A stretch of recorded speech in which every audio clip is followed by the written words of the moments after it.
నమస్తే, welcome to our channel. Pawan Kalyan garu ఈ కోడి చెరువునేదో కబ్జా చేసేసాడు, సో చెరువును ఆక్రమించుకొని ఏందో కోట్లు సంపాదించేస్తా ఉన్నాడని చెప్పి ముఖ్యంగా హైదరాబాద్ లో ఉంటున్నటువంటి జగన్మోహన్ రెడ్డి కోసం పనిచేస్తున్నటువంటి వైఎస్ఆర్సీపీ పేటీఎం జర్నలిస్టులు ఎవరైతే ఉన్నారో వాళ్ళు పెద్ద ఎత్తున ఆరోపణలు చేయడము, పవన్ కళ్యాణ్ గారి మీద బురద జల్లడము, వీడియోలు చేసుకుని 10 రూపాయలు సంపాదించడం మనమందరము చూసాము.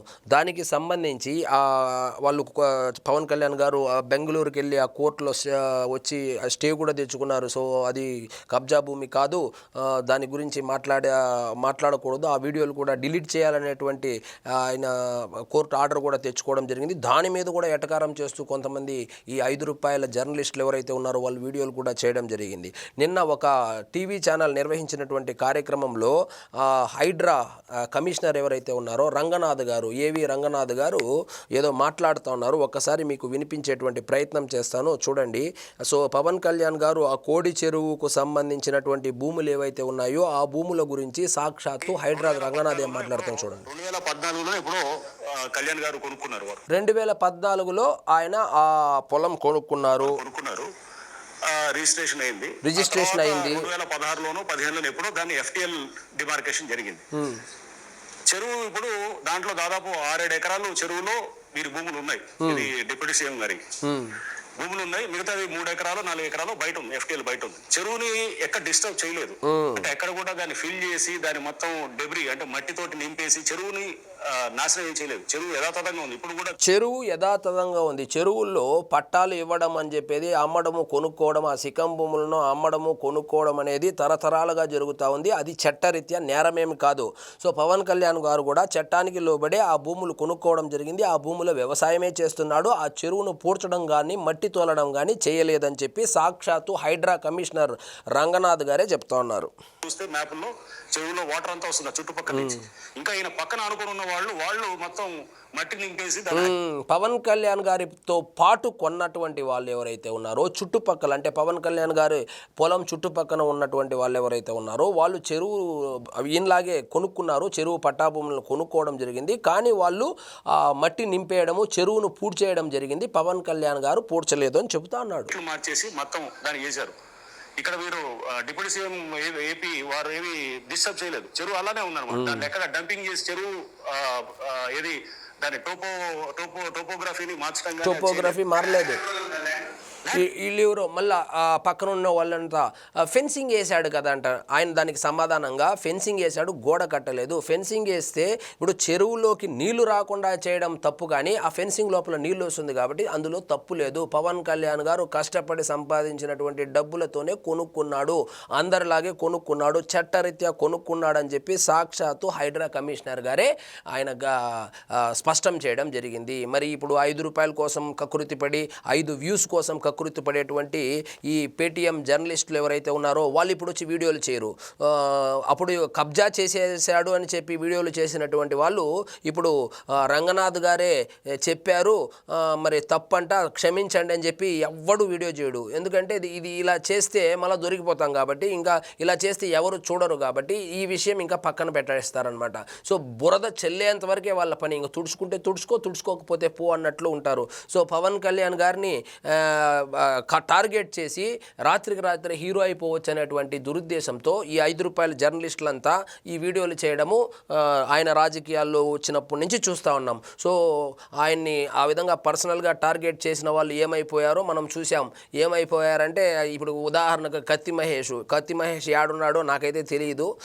మరి రావణ్ అనేసి ఒక అతను ఉన్నాడు. ఆ రావణ్ అనే అతను ఇప్పుడు దేశద్రోహం కేసు, రాజద్రోహం కేసులో ఇరుక్కొని జైల్లో ఉన్నాడు అనమాట.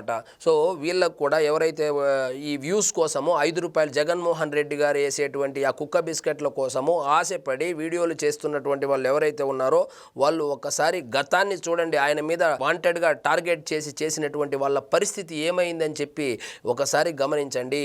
సో పవన్ కళ్యాణ్ గారు సొంత డబ్బులనే అధికారంలో లేనప్పుడే 2 చోట్ల ఓడిపోయినప్పుడే కోట్ల కొద్ది రూపాయలను కౌలు రైతులకు ఇచ్చినటువంటి పవన్ కళ్యాణ్ గారు కబ్జా చేస్తారని చెప్పి చెబితే జనాలు నమ్మరు, గాండ్రించి ముఖం మీద ఉమ్ముతారు. సో ఆ కౌలు రైతులకు ఇచ్చినటువంటి డబ్బులు ఏవైతే ఉన్నాయో ఆ డబ్బులతో ఎన్ని ఎకరాలు కొనుక్కోవచ్చును.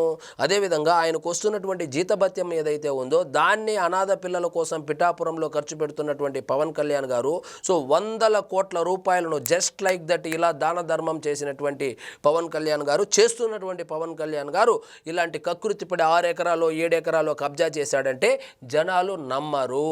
సో జనాలు నమ్మరు కాబట్టి వీళ్ళు ఒక అబద్ధాన్ని రుద్ది రుద్ది రుద్ది రుద్ది నిజం చేసేటువంటి ప్రయత్నం చేస్తారు. కానీ నిజాన్ని దాచవచ్చుని ఏదో ఒక రోజు అగ్నిపర్వతం లాగా బయటకు వస్తుంది. ఇప్పుడు సాక్షాత్తు రంగనాథ్ గారే చెప్పేయడం జరిగింది. అదే పవన్ కళ్యాణ్ గారు మీరు నిరూపించండి, నేను చెరువును కనుక నేను కబ్జా చేసినట్లు కనుక మీరు కనుక నిరూపిస్తే నేను తెలంగాణ ప్రభుత్వానికి రాసిచ్చేస్తానని చెప్పాడు కదా. మరి ఏ ఎదవైనా వీడియో చేసినటువంటి ఏ ఎదవైనా నిరూపించేటువంటి ప్రయత్నం చేశాడా? బురద చల్లేటువంటి ప్రయత్నం చేశాడు. బురద చల్లడం వరకే వాళ్ళ పని. బురద చల్లేసిన తర్వాత ఇంకా తుడుచుకుంటే తుడుచుకోపోతే వదిలే అన్నట్లు ఉంటారన్నమాట. సో జనాలు గమనిస్తున్నారు. సో మీరు ఒకటి గుర్తుపెట్టుకోండి, మీరు ఎంత తొక్కాలని చూస్తే అంత పైకి ఎదిగేటువంటి వ్యక్తి పవన్ కళ్యాణ్ గారు. మీరు ఏడుస్తూనే ఉన్నారు. మీ ఏడుపులే ఆయనకు దీవెనలాగా. మీరు 2014 నుంచి ఏడుస్తా ఉన్నారు. 2 చోట్ల ఓడిపోయారని ఏడుస్తారు. ప్యాకేజీ అని ఏడ్చారు.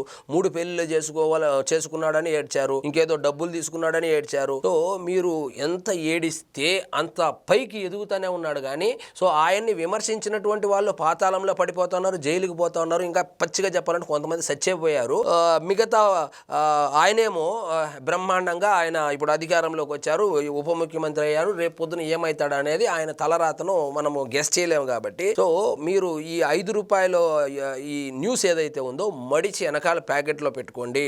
సో పవన్ కళ్యాణ్ గారి మీద ఎటువంటి వార్త రాస్తే జనాలు నమ్ముతారనేటువంటి వార్తలు రాస్తే ఏదైనా జనాలు నమ్ముతారే కానీ ఇట్లాంటి కబ్జా చేశాడు, ఎవరినో బెదిరించాడు, లంచం తీసుకున్నాడు, ఇలాంటి వార్తలు మీరు రాసినా మీకు ఏదో 10 వ్యూస్ రావచ్చునేమో. కానీ దాన్ని తీసుకెళ్ళి మీరు 5 రూపాయల కోసం మీరు రాస్తే 5 రూపాయల కోసం దాన్ని 5 రూపాయల పేటీఎం కార్యకర్తలు ఎవరైతే ఉన్నారో దాన్ని సోషల్ మీడియాలో వైరల్ చేయొచ్చుగాక. కానీ జనాలు నమ్మేటువంటి పరిస్థితిలో ఉండబోరు. ఎందుకంటే పవన్ కళ్యాణ్ తప్పు చెయ్యనివ్వడు.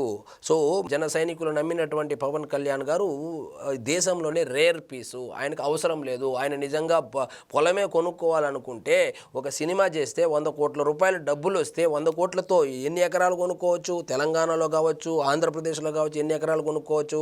కాబట్టి ఉన్న డబ్బులనే కష్టపడే సంపాదించినటువంటి డబ్బులనే దానం చేసేటువంటి పవన్ కళ్యాణ్ గారు కబ్జా చేశాడన్నా, కమిషన్లకు కకృతి పడి ఎవరికైనా పని చేశాడన్నా నమ్మరు.